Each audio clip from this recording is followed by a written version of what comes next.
Эң мөмөгө аябай жинди болгон. Мөмөгө эккенден баштап эле мөмө ала бере турган алма Гринсмит. Былтыр алган.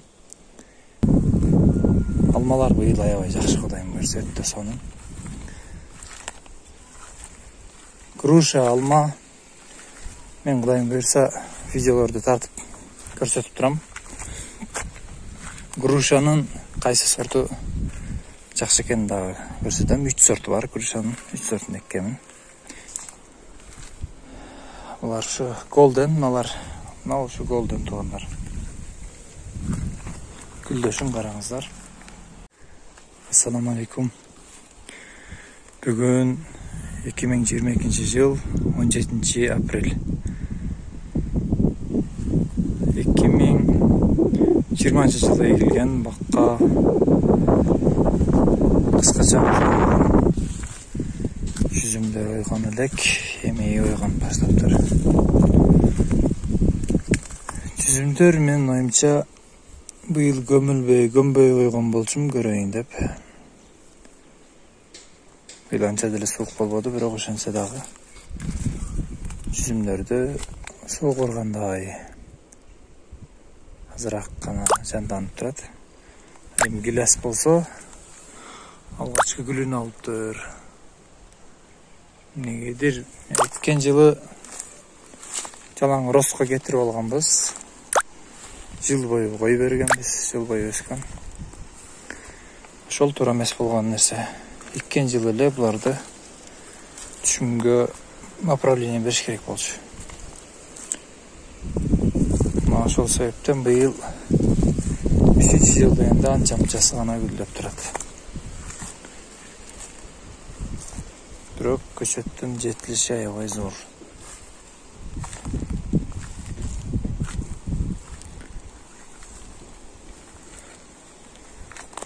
Бул болсо алмурут. Алмурут гүлдөптүр, гүлүн төгүптүр. Алмуруттун 3 сортун эккенбиз. Былтыр же босту экенбиз экинчи жылы. Быйыл мына Кудай кааласа дагы гүлдөптүр. Гүл көбүрөөк алат экен.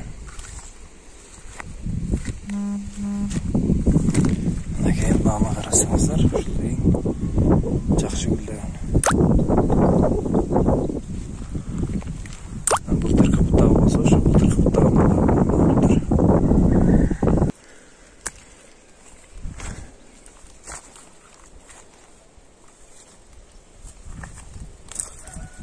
мынау кемчилик. Ушунда 1 жылдык шакта ушул шакты 20-30 сантиметр чыкканда чеканка кылыш керек болчу да. Былтыр жайындачы. Анча узарып кеткен. Мен үчүн анда 40 салган экен.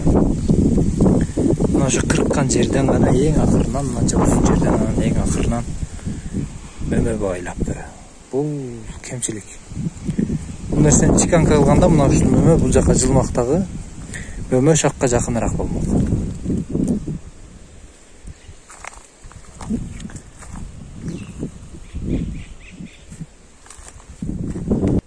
Видеолору бар.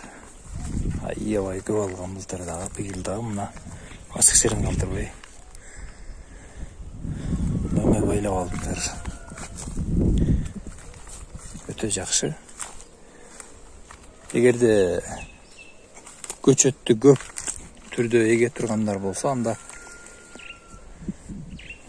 мына ушу Гринсмит менен Гринсмит менен Голденди экөөнү рекомендация кылат элем. Анткени булар тез түшүмгө кирет экен дагы. Мөмө бериш аябай тез. Анан караңыздар. Эми буну албетте суюлтуш керек. Бирок мөмө байлашып караңыздар. Башынан аягына чейин.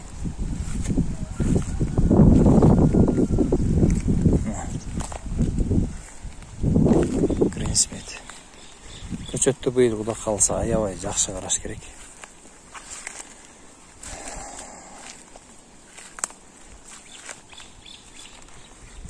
Эми бир жакта жүрүп келген үчүн аралары эмдейсеңди культивация боло элек. Бул беделер болсо өстүрбөй кыркып турабыз. Негизи беделер эгилбеш керек. Бул беделерди болсо бышырбастан оруп кочкорлорго берип турабыз. Мына ортолорун болсо Кудайым буйрса культивация кылабыз.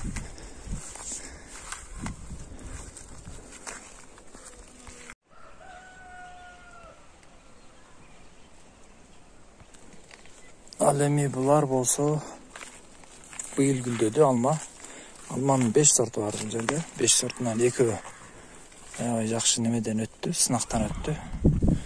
Бул кайсы алма экенин билбейм. Бирок быйыл аябай жакшы гүлдөптүр бул дагы.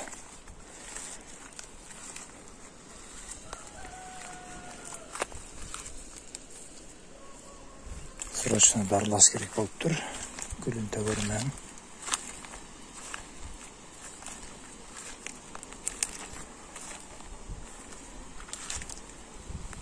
Сыгарыш керек.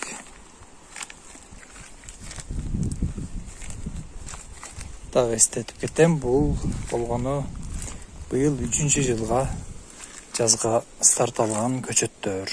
3 гана жыл. 2 жылы биз жегенбиз алмасын. Чынында копулуңа толот бул нерсе, аябай кандай сүйүндүрөт.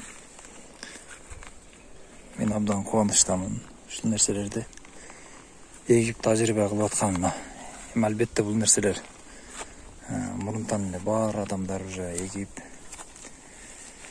мол түшүм алып турушат. Эми өз көзүң менен, өз колуң менен эгип көрүп эме кылган, бул да өзүнчө башка нерсе экен. Башка бирөөлөргө айтсаң дагы эч бир неме кылбастан айтасың. Өтө сонун туугандар, алмалар өтө сонун. Бул жерде неме дагы бар. Кызыл алма, галамас бар. Анан бир жайкы алма бар.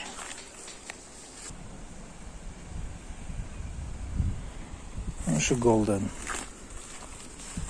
Азыр мен сиздерге дагы бир нерсени көрсөтөм. Редчифта бар бул жерде. Кызыл алма.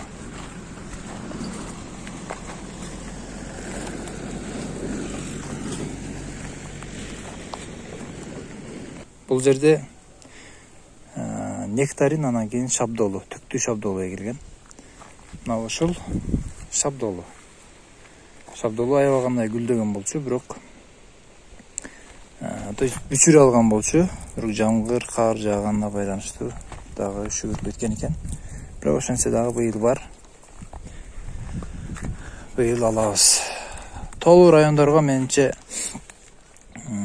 шабдолу эгиштин кажети жок деп ойлойт экенмин. Анткени булар эрте бүчүрө алат экен дагы, буларды суук уруп кетүү жөнөмдүүлүгү, мүмкүнчүлүгү жогору болот экен, ошон үчүн буларды кайра суугура берет экен. Эрте кар жаап кечиккен кар болгон болсо, сразу дегенде булар жок болот экен. Мына ушул туугандар, бул шабдолу менимче бул биринчи алган бүчүрлөрүн суугуруп кеткен, андан кийин дагы бүчүр алып үлгүрөт экен. Ошол бүчүрлөр булар. Ошол бүчүрлөр гүлдөп өмөгө түйгөн. Мынаны караңыздар, эми кичинекей эле шабдолу. Кичинекей эле шабдолу. Өмө байлашын караңыздар. Ал эми булар болсо нектарин. Дагы бир кемчиликтерди айтып кетейин, туугандар. Бул бактарды эккенден кийин арасын чөп кылбай таза караш керек. Эми биринчи жылы көчөттөр кичинекей болгондуктан бош жатпасын деп арасына помидор эгип салган болчумун. Помидор биогумустун жардамы менен аябай бийик өскөн, ошон үчүн көчөттөрдү басып койгон, көчөттөргө көп зыянын келтирген үчүн көчөттөр кичинекей болуп калган. Бирок ошентсе дагы бар бир нөмө берүү жөндөмдүүлүгүн жоготпостон нөмө берүүдөгө аябай нөмө берүүгө абдан эрте киришет экен булар. Булар нектариндер. Былтыр жегенбиз, 1-2 алган. Былтыр дагы аябай кандай гүлдөр алдында турганда Суу куруп кеткен.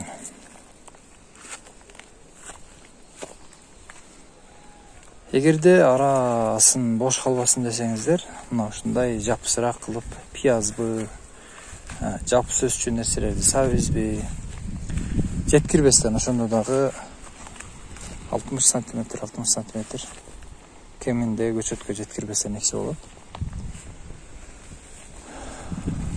Сууну көп талап кылган өсүмдүктөр барбы? Ошондой эле жапыс өскөн болгарский мисалы. Анан бийгөсө помидорго окшогон нерселер болбойт тугандар арасында. А бул высокорослый шабдалы. Бул мөмөсү жакшы. Бирок жашы 6 жылдык. 2-3 жылдан бери суугура берип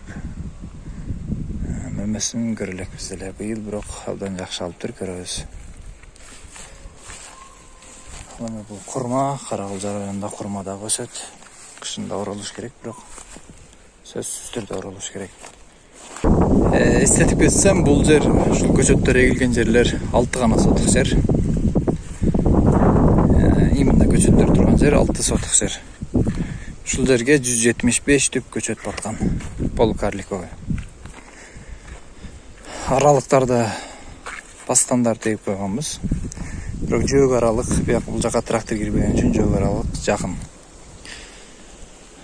Негизи жөөг аралыгы 3 метр, 4 метрден эгилиш керек.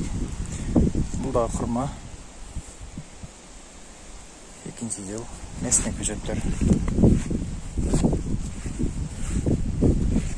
Мынакей курма дагы өсөт бул жакта. Курма, анар Каракулжа районунда